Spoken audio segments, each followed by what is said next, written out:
Hello दोस्तों, स्वागत है आपका स्लीपी क्लासेस में। फटाफट से कुछ और आर्टिकल्स डिस्कस करते हैं जो न्यूज़ में रहे हैं। यूपीएससी प्रीलिम्स अब बस 2 दिन दूर है, तो मैं आपका ज़्यादा वक्त ज़ाया नहीं करना चाहता। इससे पहले मैं एक वीडियो बना चुका हूँ क्विक रिवीजन सीरीज़ में, जहाँ पे मैंने कुछ आर्टिकल्स डिस्कस किए थे। उसका लिंक मैं डिस्क्रिप्शन में लगा दूंगा, आप उस वीडियो को ज़रूर देख लीजिएगा। आगे बढ़ते हैं। पहला आर्टिकल जो मैं डिस्कस करना चाहता हूँ, आर्टिकल 31C। ये न्यूज़ में इसलिए था क्योंकि सुप्रीम कोर्ट ने एक कॉन्स्टिट्यूशन बेंच को ये मामला रेफ़र कर दिया है कि आर्टिकल 31C की एक्चुअल इंटरप्रिटेशन क्या होनी चाहिए। तो क्योंकि हमें इंटरप्रिटेशन की वेट करनी पड़ेगी, उसके रिलेटेड जो पॉइंट्स आपको याद रखने हैं वो सबसे पहले मैं आपको बताऊँगा। ये आर्टिकल संविधान में ओरिजिनली नहीं था, ये ऐड किया गया था 25th constitutional amendment act of 1971। पहला फैक्ट।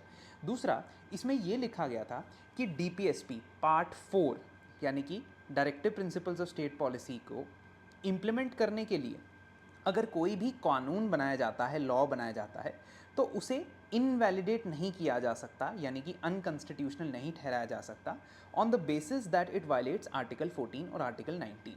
देखिए, आज की डेट में ये ऐसा कुछ लग रहा है ये आर्टिकल, लेकिन जब इसे स्टार्ट में लाया गया था ना, तो यहाँ पे ऑल डीपीएसपी नहीं लिखा था। यहाँ लिखा था कि अगर मैं आर्टिकल 39B और 39C को इम्प्लीमेंट करना चाहता हूँ, 39B और 39C डीपीएसपी है, अगर मैं इन्हें इम्प्लीमेंट करना चाहता हूँ, तो it will not be held to be violative of article 14, 19 और article 31। Article 31 right to property हुआ करता था, लेकिन अब तो है नहीं, तो इसीलिए अब के आर्टिकल में 14 और 19 लिखा है। तो 1973 में केशव नंदा भारती केस में इस पूरे अमेंडमेंट को रिव्यू किया गया।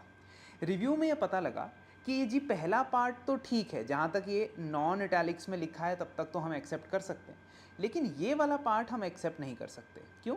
क्योंकि इसमें लिखा है कि हमने कानून बनाया और उसमें लिख दिया कि we are going to implement article 39B and 39C। तो इस बात को रिव्यू नहीं किया जा सकता whether the particular law is implementing 39B और C और नॉट। कहने का क्या मतलब है? कहने का ये मतलब है कि जुडिशरी की रिव्यू करने की पावर को भी पूरी तरीके से छीन लिया गया था। और 1973 केशव नंदा भारती केस ऐसा केस है जहाँ पे बताया गया था कि basic structure of the constitution को बदला नहीं जा सकता है। जुडिशियल रिव्यू या जुडिशरी की power to review any law is also part of the basic structure, इसलिए ये वाला पार्ट तो एप्लीकेबल ही नहीं है। दूसरी चीज़ आपने याद रखनी है कि अभी ये रिव्यू में क्यों जा रहा है। अभी बेसिकली रिव्यू में इसलिए जा रहा है क्योंकि in 1973 this judgment came, in 1976 another amendment was made, that is the mother of all amendments, 42nd constitutional amendment act. इस अमेंडमेंट ने क्या किया, यहाँ पे 39B और 39C की जगह ये कह दिया कि हम कोई भी डीपीएसपी अगर इम्प्लीमेंट करना चाहते हैं, whatever DPSP we want to implement, we can do that without having any consequence or any court question that whether it is against article 14 or article 19। 1980 में मिनर्वा मिल्स केस ने इस 42nd constitutional amendment के इस part को खारिज कर दिया। अब जब उन्होंने खारिज कर दिया, तो क्या अभी 39B और C इम्प्लीमेंट हो सकते हैं, या हम we have reached a situation where it is a situation which was before 25th amendment. मतलब क्या हम ऐसी सिचुएशन में हैं जहाँ 31C ही वैलिड नहीं है, क्योंकि वो क्वेश्चन करने से मना करता है जुडिशरी को किसी भी पर्टिकुलर कानून को। ये सवाल का जवाब अब कॉन्स्टिट्यूशन बेंच देगा।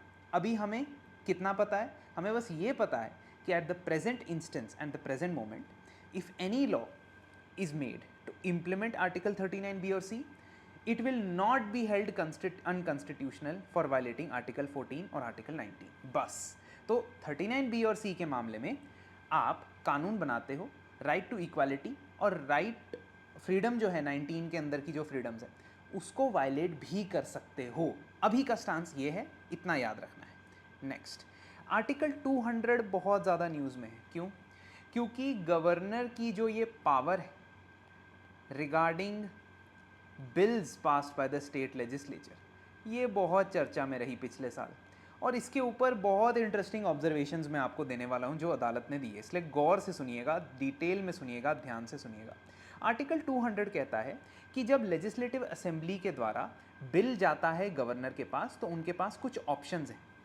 ऑप्शन नंबर 1 वो उसे असेंट कर दे यानी साइन कर दें।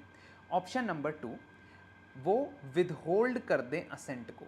विदहोल्ड का मतलब है कि वो मना कर दे बिल को साइन करने से। This is the second option. And third option here is he reserves the bill for the consideration of the president. तीसरा ऑप्शन क्या है, प्रेसिडेंट के लिए वो बिल बचा के रख लें, फॉरवर्ड कर दें प्रेसिडेंट को सिग्नेचर करने के लिए। ठीक है, अभी तक हमारा जो कन्वेंशनल विजडम क्या कहता था कि ये 3 ऑप्शन है गवर्नर के पास और एक चौथा ऑप्शन है। क्या चौथा ऑप्शन? ये कि एज सुन एज पॉसिबल अगर वो मनी बिल नहीं है, उसके अलावा कोई भी बिल है, he can send a bill for reconsideration. मतलब वो रिटर्न कर सकते हैं किसी बिल को रिकंसिडरेशन के लिए टू द स्टेट असेंबली। और अगर स्टेट असेंबली ने दोबारा वो बिल पास कर दिया और दोबारा गवर्नर के पास वो बिल चला गया, तो governor has to give assent. He has no other options now, he has to give assent. That means reconsideration के लिए अगर आपने बिल भेजा, वो आपके पास वापस आया, तो आपको साइन ही करना है और कोई ऑप्शन नहीं है कॉन्स्टिट्यूशनली। देखिए, कॉन्स्टिट्यूशन के बाहर एक ऑप्शन हमेशा अवेलेबल होती है, चाहे वो गवर्नर हो चाहे वो प्रेसिडेंट हो। वो क्या? बिल को अपनी पॉकेट में रख लो, जेब में रख लो और कुछ भी मत करो, ना साइन करो, ना साइन करने से मना करो, ना प्रेसिडेंट को फॉरवर्ड करो। ये पॉकेट वीटो कहलाती है। ऐसा क्यों हो पाता है? क्योंकि इस आर्टिकल में आपको कहीं पे भी टाइम लिमिट नहीं दिखेगा कि गवर्नर को कितनी देर में सिग्नेचर करना है। इसी वजह से ये पॉकेट वीटो हमेशा रहती है और ये कंट्रोवर्शियल है। खैर, वापस आते हैं। अभी तक हमारी कन्वेंशनल अंडरस्टैंडिंग क्या कहती थी कि गवर्नर के पास 4 ऑप्शन होते हैं। अगर वो बिल को साइन कर दे, अगर वो बिल को साइन करने से मना कर दे, अगर वो बिल को प्रेसिडेंट को रेफर कर दे, और अगर वो वापस रिकंसिडरेशन के लिए भेज दे। लेकिन नवंबर 2023 में सुप्रीम कोर्ट ऑफ इंडिया ने एक जजमेंट सुनाई। दोबारा सुनो, नवंबर 2023 में सुप्रीम कोर्ट ऑफ इंडिया ने जजमेंट सुनाई। इस जजमेंट में पंजाब गवर्नर को लेकर शिकायत की थी पंजाब की सरकार ने। और यहाँ पे सुप्रीम कोर्ट क्या कहता है, ध्यान से सुनना। सुप्रीम कोर्ट कहता है कि ये जो तीसरा ऑप्शन है ना, withhold assent from the bill, इसके बाद ऑटोमेटिकली चौथा ऑप्शन एक्सरसाइज हो जाएगा। इसका मतलब फोर्थ, दिस वन, ये जो प्रोवाइडेड के बाद लिखा है ना, this is an automatic outcome of this. जैसे ही गवर्नर विदहोल्ड असेंट करते हैं तो ये अज्यूम कर लिया जाएगा कि उन्होंने वो दोबारा बिल रिकंसिडरेशन के लिए भेज दिया है, और अगर उनके पास वापस बिल आता है तो वो उसे साइन ही करेंगे। दैट मीन्स गवर्नर अपनी मर्जी से किसी बिल को रिजेक्ट या कैंसिल नहीं कर सकते हैं। पहले ये क्या समझा जाता था कि विदहोल्ड असेंट का मतलब है कि गवर्नर ने बिल साइन करने से मना कर दिया, बिल वहीं खत्म हो गया, डेड हो गया। लेकिन नवंबर 2023 की सुप्रीम कोर्ट की जजमेंट के तहत जब गवर्नर विदहोल्ड करते हैं असेंट, तो इसका मतलब ये कि वो स्टेट लेजिस्लेचर के पास दोबारा जाएगा, और दोबारा जाने के बाद वो वापस रिकंसिडरेशन के लिए जब जा रहा है, गवर्नर के पास आएगा, गवर्नर उस पर साइन करेंगे। Please understand one important thing. Constitution का आर्टिकल 200 क्या ये हमें बता रहा है कि कौन से बिल प्रेसिडेंट को भेजे जाएंगे? यस, सिर्फ एक ही टाइप का बिल यहाँ पे मेंशन्ड है। कॉन्स्टिट्यूशन के अंदर स्पेसिफिकली एक ही टाइप का बिल मेंशन्ड है जो हर हालत में गवर्नर को, प्रेसिडेंट को सौंपना ही है। वहाँ पे गवर्नर अपनी विजडम का इस्तेमाल नहीं करेंगे, वहाँ पे प्रेसिडेंट को सौंपना है। कौन सा बिल? कोई भी ऐसा बिल जो हाई कोर्ट की पावर्स को डेरोगेट करता हो। मतलब हाई कोर्ट की पावर्स को रिस्ट्रिक्ट करने के लिए या चेंज करने के लिए मान लीजिए कोई बिल आता है और गवर्नर को ऐसा लगता है कि इस बिल से, इस कानून से हाई कोर्ट की पावर्स बदल जाएंगी, तो उसको वो प्रेसिडेंट को रेफर करेंगे ही करेंगे। He has no other option. Whereas बाकी केसेस में कोई क्लैरिटी नहीं देता है संविधान कि भाई इस टाइप के बिल हमेशा रेफर करोगे प्रेसिडेंट को या उस टाइप के बिल रेफर करोगे, ऐसा कुछ नहीं, सिर्फ ये लिखा है। मेरा मकसद है कि कॉन्स्टिट्यूशन पढ़ के आपको ये क्लैरिटी आई, जो संविधान में है वो क्रिस्टल क्लियर पता हो, जो संविधान के बाहर की चीज़ें हैं उसके ऊपर डिबेट कर सकते हो। ठीक है, because many a time such a question is asked according to the constitution. ठीक है, तो ये चीज़ आपने याद रखनी है, आर्टिकल 200 और नवंबर की judgment by the supreme court. Next article 243 के इंपॉर्टेंट नहीं है, मतलब रेलेवेंट इसलिए हो गया है क्योंकि पंचायत म्यूनिसिपैलिटी इलेक्शंस के बारे में डिस्कशन हुआ, खास तौर पे म्यूनिसिपल इलेक्शंस जो चंडीगढ़ की म्यूनिसिपैलिटी के अंदर not municipal, to be very specific, mayoral elections हुए, जो मेयर के इलेक्शंस हुए, उसके ऊपर सवाल उठाए गए। सबसे पहले तो आप मुझे कमेंट सेक्शन में बताएं क्या मेयर जो ये पोस्ट है, is it mentioned in the constitution? ठीक है, is it mentioned in the constitution, yes और नो, ये बताना है मुझे आपने। दूसरी बात, पंचायत और म्यूनिसिपैलिटी इन दोनों के जो इलेक्शंस हैं वो कौन करवाता है? स्टेट इलेक्शन कमीशन करवाता है। स्टेट्स के अंदर ये स्टेट इलेक्शन कमीशन करवाता है।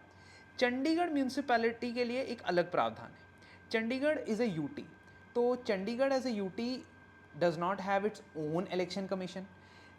ख़ास तौर पे ध्यान में ये रखना है बात आपने कि चंडीगढ़ के अंदर जो मेयोरल इलेक्शंस हैं या जो म्यूनिसिपल इलेक्शंस हैं उसकी जिम्मेदारी दी गई है दिल्ली के स्टेट इलेक्शन कमीशन को। ये जिम्मेदारी पंजाब के म्यूनिसिपैलिटी एक्ट्स ऑफ 1997 के अंदर दी गई है। So this is one fact which you should understand. Now state election commission वाले आर्टिकल आपने याद करने हैं। आपको ये पता होना चाहिए कि स्टेट इलेक्शन कमिश्नर की जो अपॉइंटमेंट होती है वो गवर्नर करते हैं, लेकिन जो उनका रिमूवल है वो किसी हाई कोर्ट या सुप्रीम कोर्ट के जज की तरह ही होगा।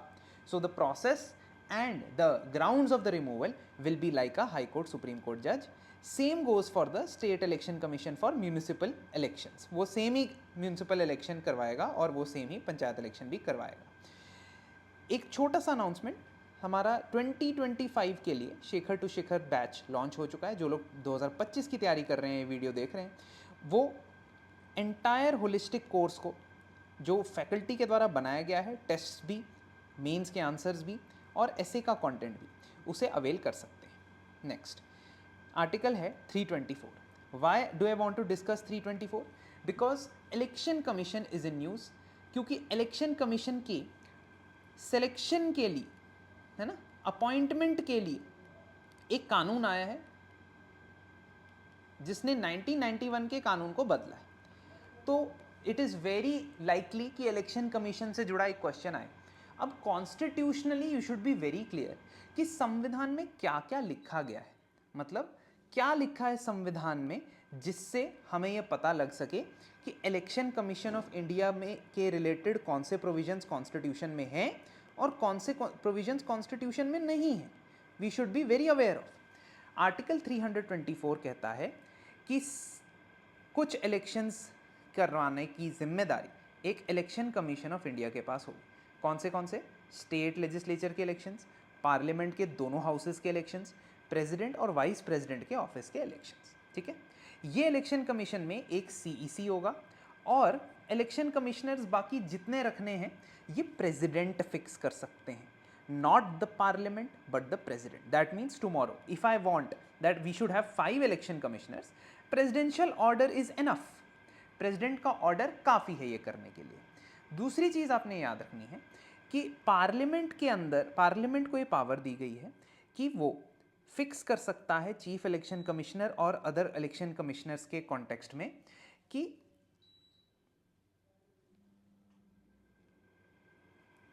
इलेक्शन कमिश्नर्स और चीफ इलेक्शन कमिश्नर और अदर इलेक्शन कमिश्नर्स की अपॉइंटमेंट का जो तरीका होगा, ठीक है, अपॉइंटमेंट का जो तरीका होगा वो पार्लियामेंट फिक्स कर सकता है। So what is written here?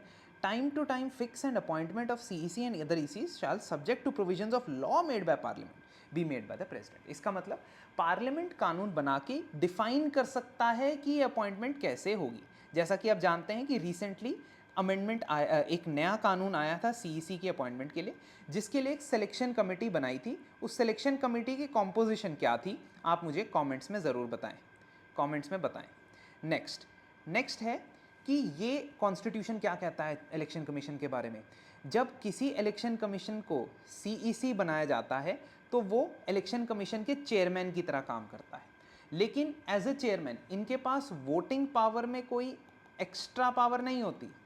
He is first amongst the equals. इसका मतलब जो 3 इलेक्शन कमिश्नर्स हैं, कोई भी डिसीजन इलेक्शन कमीशन को लेना है तो वो मेजॉरिटी से लिया जाएगा। तो अगर सीईसी कहते हैं कि भाई ये डिसीजन नहीं लेना है तो नहीं लेना है, लेकिन अगर बाकी ईसीज कहते हैं सो 2:1 से जो डिसीजन होगा वो लिया जाए।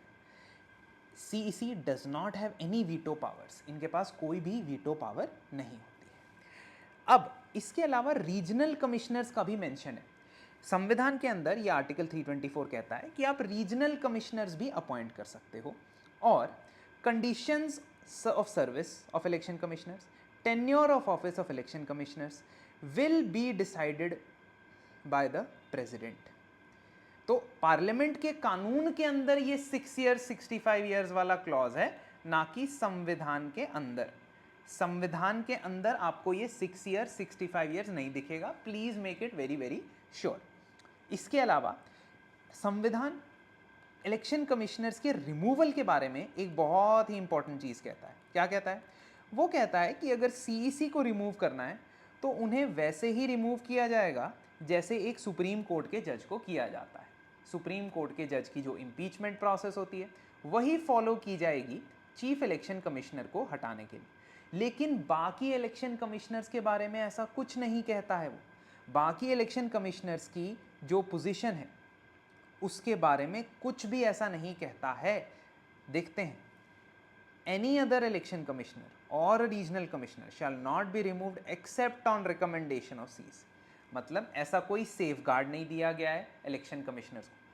क्या सीईसी जो एडवाइस देते हैं गवर्नमेंट को, ये मैं एडिशनल इन्फॉर्मेशन दे रहा हूँ, क्या सीईसी जो एडवाइस देते हैं गवर्नमेंट को कि भाई साहब आप बाकी इलेक्शन कमिश्नर्स को हटा दीजिए, is this advice binding? The answer is no, the advice is not binding. Advice is not binding. In 2009, Naveen Chawla was an election commissioner and the CEC said कि भाई साहब एक बंदे को रिमूव कर दो। सरकार ने नहीं रिमूव किया, सरकार ने नहीं रिमूव किया, because this is not binding.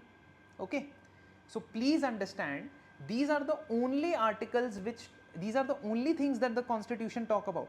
Constitution 65 years 6 years का टेन्योर नहीं देता है। कॉन्स्टिट्यूशन ये नहीं बताता है कि इलेक्शन कमिश्नर्स की रीअपॉइंटमेंट होगी या नहीं गवर्नमेंट सर्विस में। It is silent on that. ठीक है, it is silent on that. ठीक है, ना ही ये बताता है कि सिलेक्शन का प्रोसेस कैसे होगा। इसीलिए पार्लियामेंट ने कानून बनाया और उसके थ्रू ऐसा किया जाता है। याद रखना है ये चीज। आर्टिकल 105 ये बहुत इंपॉर्टेंट है इस बार के प्रीलिम्स के लिए। Y?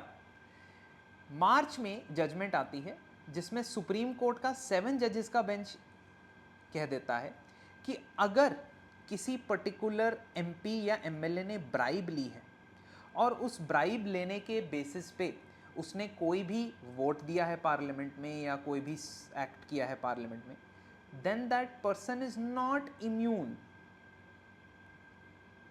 Because he has parliamentary privileges. ये सीता सोरेन केस की जजमेंट है, 2024 में आई। इसका क्या मतलब? इसका ये मतलब है कि अगर हम कॉन्स्टिट्यूशन को देखोगे ना तो 2 प्रिविलेजेस इंडिविजुअल एमपी को मिलते हैं अंडर आर्टिकल 105। क्या क्या प्रिविलेजेस है वो? Number 1, there shall be freedom of speech in the parliament. ठीक है, ये एक प्रिविलेज है। इसी की एक्सटेंशन या कंटिन्यूएशन क्या है?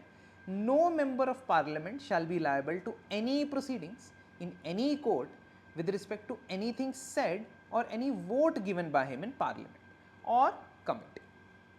अब क्योंकि ऐसा लिखा था संविधान में, इसलिए जब 1998 में सुप्रीम कोर्ट ने के पास ये मामला आया कि भाई साहब कुछ एमपीज ने घूस ली है, ब्राइब ली है और उसके बेसिस पे उन्होंने नो कॉन्फिडेंस मोशन में वोट किया है, येस और नो डज नॉट मैटर, तो घूस लेने के बदले में उन्होंने कोई वोट दिया है जो कहा गया था उनको वोट देने के लिए। Now at that time in 1998 अ 5 जज बेंच सेड कि भाई साहब इन्होंने जो भी पार्लियामेंट में किया है उसके लिए हम लायबल नहीं ठहरा सकते इनको, क्योंकि हमें 105 में लग रहा है, दिख रहा है कि वहाँ पे प्रिविलेज है, पार्लियामेंट्री प्रिविलेज।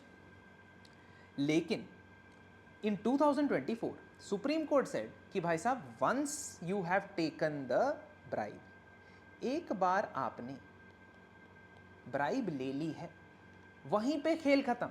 वहीं पे आपने प्रिवेंशन ऑफ करप्शन एक्ट के अंडर एक करप्ट प्रैक्टिस की है, तो आप इसके बाद आप पार्लियामेंट में क्या करते हैं इट डज नॉट मैटर, और उसे हम इम्यूनिटी नहीं दे सकते। This is the supreme court judgment. इसी वजह से ये आर्टिकल न्यूज़ में है और इसी वजह से आपको ये अच्छे से पढ़ के जाना भी चाहिए। आर्टिकल 105 में सिर्फ यही 2 चीज़ें बताई गई, there shall be freedom of speech in parliament, और कोई भी मेंबर ऑफ पार्लियामेंट अगर वहाँ पे सदन में कुछ कहता है उसके लिए लायबल नहीं होगा। इसकी एग्जाम्पल देता हूँ। डिफेमेशन एक कानून है, डिफेमेशन लॉ आईपीसी में देखा जाए सेक्शन 499, ठीक है, न्यू भारतीय न्याय संहिता में भी है जो 1 जुलाई से लगने वाला है। बट ये डिफेमेशन का कानून पार्लियामेंट के अंदर नहीं लगता है। तो इसका मतलब क्या हुआ कि अगर पार्लियामेंट में मैं कुछ कहता हूँ और उससे कोई डिफेम हो रहा है तो कोई बात नहीं, जो मेरा इंसाफ होगा वो पार्लियामेंट के अंदर ही होगा, कोर्ट में नहीं होगा, अदालत में नहीं होगा। अब संविधान में पावर प्रिविलेजेस इम्यूनिटीज में इतना ही लिखा है, लेकिन इसके अलावा ढेर सारी इम्यूनिटीज कलेक्टिवली और इंडिविजुअली पार्लियामेंटेरियंस को मिलती। फॉर एग्जाम्पल, एक इंडिविजुअल पार्लियामेंटेरियन को किसी सिविल प्रोसीडिंग में तब गिरफ्तार नहीं किया जा सकता जब तक पार्लियामेंट का सेशन चल रहा, बट हाँ क्रिमिनल प्रोसीडिंग्स में गिरफ्तार किया जा सकता है। अब आप कहेंगे सर सिविल प्रोसीडिंग्स में तो वैसे भी अरेस्ट नहीं होता है, कुछ केसेस में कुछ महीनों की अरेस्ट हो सकती है सिविल केसेस में, but in criminal cases the person can be arrested even during the parliament session and there is a list of privileges that is there. पर ये लिस्ट एग्जॉस्टिव नहीं है, मतलब कि ऐसा कोई कानून नहीं बना है, ऐसा कोई सेट ऑफ रूल्स नहीं बना है जहां पे हमें प्रिविलेजेस क्या है पता चले। इसलिए there are 5 sources of privileges which we depend upon. Number 1 the constitution, तो 105 और एमएलए के लिए 194, ये 2 articles. Secondly laws made by parliament, ठीक है, जैसे सिविल प्रोसीजर कोड एटसेट्रा, जो मैंने अरेस्ट वाला बताया वो सिविल प्रोसीजर कोड में। Then rules of procedure of Lok Sabha and Rajya Sabha, rules of procedure of Lok Sabha and Rajya Sabha. Fourth is judicial pronouncements, अगर जुडिशरी कहती है कि भाई ये प्रिविलेज है तो है, अगर नहीं तो नहीं। And fifth is parliamentary convention. Convention का क्या मतलब होता है, कोई प्रथा चल रही है ना, कोई प्रैक्टिस चल रही है विच इज नॉट रिटन और कोडिफाइड। प्रिविलेजेस यहाँ से मिल सकते हैं। प्रिविलेजेस के बारे में और डिटेल में डिस्कस नहीं करूँगा क्योंकि आई होप आपने पढ़ा होगा। लास्ट सेट ऑफ आर्टिकल्स जो आपने इस बार रट के जाना है वो 371 है। आपको 371 में कौन से स्टेट्स आते हैं ये ज़रूर याद करके जाना है। Maybe you do not remember exactly what are the provisions, but please remember 371 शुरू होता है महाराष्ट्र गुजरात से। सेकेंड जो स्टेट आता है उसमें वो आता है नागालैंड। थर्ड जो स्टेट आता है आसाम। तो आपको ये 371 ABC ऐसे करके याद करना है, ठीक है। सो A से पहले 371 सिंपल जो 371 है वो महाराष्ट्र एंड गुजरात है, ठीक है। A is Nagaland, B is Assam, C is Manipur, है ना, C is Manipur, D is Andhra Pradesh and Telangana. E is only Andhra Pradesh, E is only Andhra Pradesh, ये याद रखना है। F is Sikkim, G is for Mizoram, H is for Arunachal, I is for Goa and J is for Karnataka. तो इसकी list बना लो, list बना के इसको रट डालो 10 मिनट के अंदर अंदर, यूज़ आएगा इस बार प्रीलिम्स में। आज के लिए इतना ही, अगले हफ्ते दोबारा मिलेंगे, लेकिन उससे पहले प्रीलिम्स हो जाएगा, इसलिए ऑल द वेरी बेस्ट। और आपने किस तरीके से अटेम्प्ट करना है प्रीलिम्स का पेपर अगर आप देखना चाहते हो तो मैंने एक वीडियो उसके लिए भी बनाया है, उसका लिंक डिस्क्रिप्शन में डाल दूंगा। उसे 2x करके 2 टाइम्स करके देख लेना, या 1.5x करके, 2x तो ज़्यादा तेज़ हो जाएगा, 1.5x करके देख लेना। I am very sure it will be helpful. Thank you.